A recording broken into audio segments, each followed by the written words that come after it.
As already seen in the previous video, Muslims fast according to what a certain country may or may not say. However, according to Muhammad, it is not necessary to follow a country, an organization, religious scholar, or even their local mosque. According to Muhammad's advice found in the following hadith, even if one pious Muslim, and it has to be a man who said they had seen the new moon, and if this is validated by another, then it becomes incumbent upon the Muslim community, even if they themselves have not seen it. This declaration by the two people becomes binding on all Muslims wherever they happen to be in the world, which means they have to either fast on its first day or break it towards the end of the month. The same rule applies for any other events or festivals. For example, in Mishkat al-Masabih 1978, which is also transmitted by other major hadith scholars such as Abu Dawud, Tirmizi, Nasai, Ibn Majah, and Darimi, where Ibn Abbas told a desert Arab coming to the Prophet and saying he had seen the new moon, i.e., the new moon of Ramadan, he asked him whether he testified that there is no God but God, and he replied that he did. He then asked if he testified that Muhammad is God's messenger, and when he replied that he did, Muhammad said, Bilal, announce to the people that they must fast tomorrow. Contemporary Muslim scholars, such as Yasir Qadi, albeit giving the appearance of applying the traditional understanding of the hadith, do not fully commit to Muhammad's teaching on the subject. He says the new moon is to be seen physically by one trustworthy person. He avoids controversy by not specifying if it can be a woman, who are not allowed to be witnesses in this case.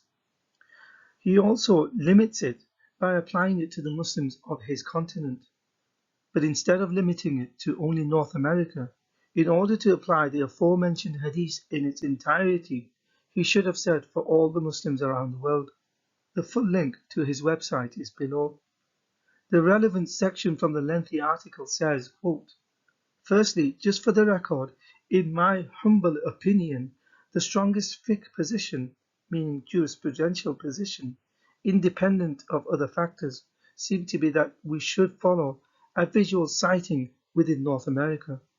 If one trustworthy Muslim physically sees the moon, and it was seen at a time when we know from astronomical data that it was born and possible to see, then such a sighting should be accepted for all Muslims of this continent. End quote. A few issues are raised from the previous slide. Muhammad never limited physical sighting to only a locality of Muslims. This is precisely the reason why millions of Muslims still follow Saudi Arabia's announcement, regardless of where they are in the world. Although North and South America are considered separate continents, why separate them and who decides, as they may also be viewed as a single continent known as America? And if this general definition is applied, what about the northernmost parts of the American continent, such as those near the Arctic regions, and those near the southern parts, near to the Antarctica, if South America is included in the definition of the continent of America? Where do the borders start and end, and who defines it? How does one determine the term piety of this person who happens to sight the moon? What if it is sighted by a pious Muslim woman? Why are her sightings not accepted, but only a man's? How does this information get out and who is responsible for it? If Muslims elsewhere in the world do not follow this announcement, are they sinful? And so on. The denouement or conclusion from this is what is clear is either Muhammad was not clear or his instructions that came to Muslims via the hadith are not enforceable, which is self-evident because Muslims do not follow it fully, in effect making his words redundant. It requires people like Yasir Qadi and other scholars and countries, governments such as Saudi Arabia, Morocco, etc., to redefine Muhammad's instructions, as there is no unified understanding of the subject. It brings with it an assortment of opinions and practices, including infighting, disagreements, with no unity at all in the absolute sense.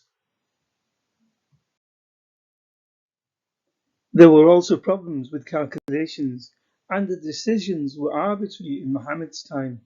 Muhammad himself was not clear and admits this in Sahih al-Bukhari 1913, where he says, "We are an illiterate nation.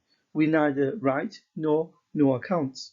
The month is like this and this, i.e., sometimes of 29 days and sometimes of 30 days."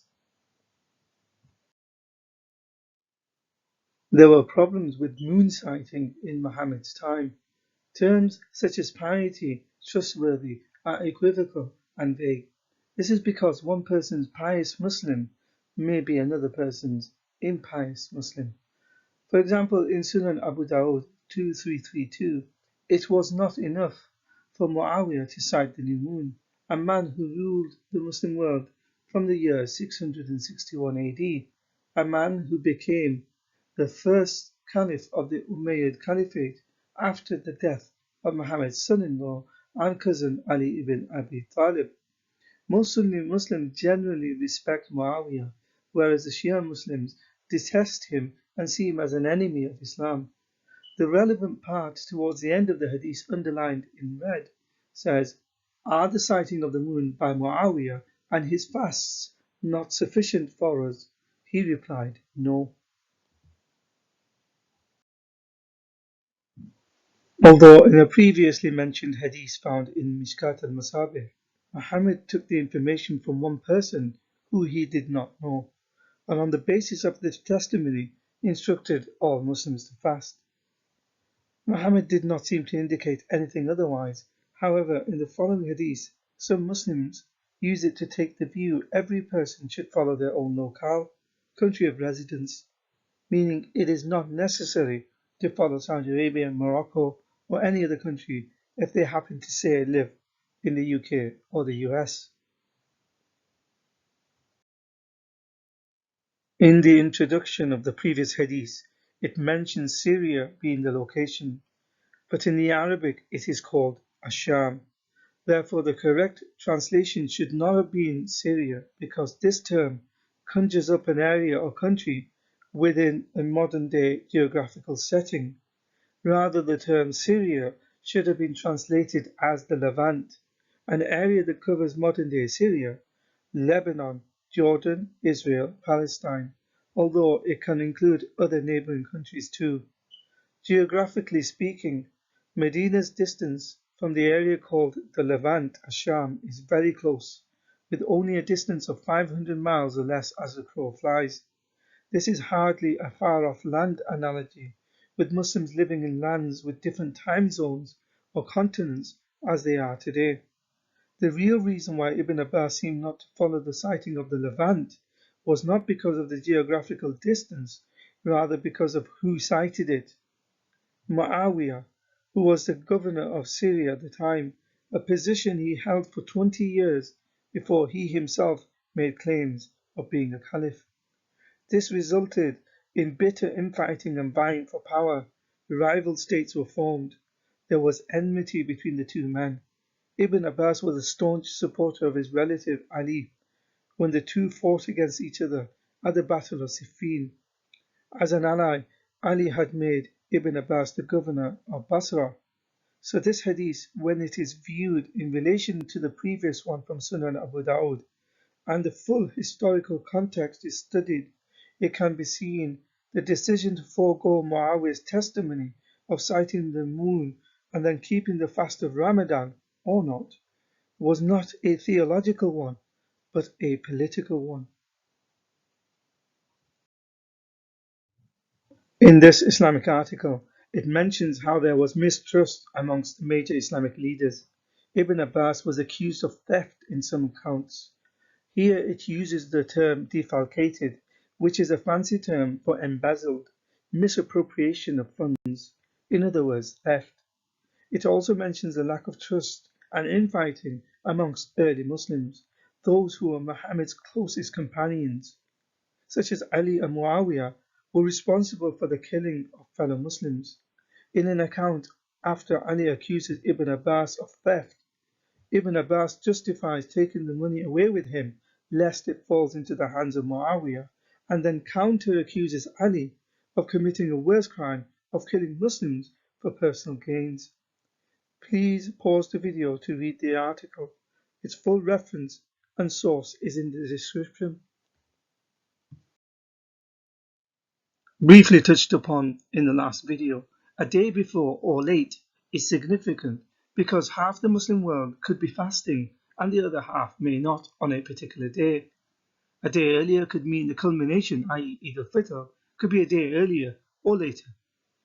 Declaring the month of Ramadan when it is not, or fasting on the days such as Eid, is forbidden in Islam. It also affects the whole calendar and other festivals dates. Even one day difference impacts the whole calendar. For example, the 27th of Ramadan is a significant day, or the last 10 days of Ramadan, especially the odd numbered nights. So is fasting 6 days in the month of Shawwal recommended? Or the 10th of Dhul-Hijjah is a day when Eid al-Adha is usually declared. So if it is only one day out, is it really the 10th if a day was miscalculated somewhere in the calendar? To give an example in relation to the Gregorian calendar, even if it is one day out, that would mean there is no agreement when the actual 25th of December is. For some, it could really be the 24th, whilst others are celebrating on their 25th, or the 1st of January when it is actually the 31st of December, and so on. In other words, it throws the whole calendar out of sync. Not only are important dates lost within the miscalculation, but Muhammad did not know or chose not to share. It says in Sahih al-Bukhari 2023, narrated Ubadah ibn al-Samit, the Prophet came out to inform us about the night of Qadr. The two Muslims were quarrelling with each other. So the Prophet said, I came out to inform you about the night of Qadr, but such and such persons were quarrelling. So the news about it had been taken away. Yet that might be for your own good. So search for it on the 29th, 27th and 25th of Ramadan. Quran chapter 97 explains the night of Qadr, known as the night of power. In Arabic it is known as Laylatul Qadr, as being better than 1,000 months in terms of rewards. It is the most important night for Muslims, yet Muhammad either forgot or did not want to tell the rest of the Muslims because a few people were arguing. It is generally believed that the so-called Night of Power is in the last 10 days of Ramadan. Here is Tafsir Ibn Kathir's explanation of Quran 97. Please feel free to pause the video to read it. The full link is in the description. From the hadith found in Sahih Bukhari 2021 and others, Muslims deduce, at least in this way, they get to worship intensely for 10 days in the hope of finding the night of power, as opposed to just the one night, thereby gaining more rewards. The flaw in this argument is, even if it is the last 10 days, if one day was miscalculated either by starting Ramadan a day earlier or later, they could still end up missing it, because Muhammad said it could be on the 21st according to the above hadith, or the 29th night of the month according to Sahih Bukhari 2023, which was just cited. The most common day amongst Muslims is that the 27th night is the night of power. For example, it says in this hadith, Sunan Abu Dawud 1386, narrated Muawiyah ibn Abu Sufyan. The Prophet is saying, Laylatul Qadr is the 27th night of Ramadan. So every year in the month of Ramadan, depending on their stance on the moon sighting issue, and due to the miscalculations, controversies and disagreements of whether it should be done visually with the naked eye or by the use of technology, one group of Muslims 27th Ramadan will not be another group of Muslims 27th Ramadan. Thus every year one group will not get the so-called night of power in the month of Ramadan. So in conclusion, Muslims no longer follow the hadith of Muhammad, where a new month or any other event such as Ramadan, Eid, Hajj are established by the sighting of one person. Instead, they follow the announcements of countries, local mosques, scholars, organizations, and so on. When it is convenient, however, or when there are disagreements, it is said people can make their own sighting and declare Ramadan or Eid according to each individual country or locality. Whereas when an analysis is done, it is done for political reasons rather than theological ones. Muhammad himself was vague about the calculations of lunar months, stating he comes from an illiterate nation. Terms such as piety and impiety are vague. Muslims cannot agree amongst themselves on this issue, with prominent Muslims accusing one another of impiety. A testimony of a woman is not accepted for declaring a new month. This is discriminatory as her gender has nothing to do with her ability to sight a new moon.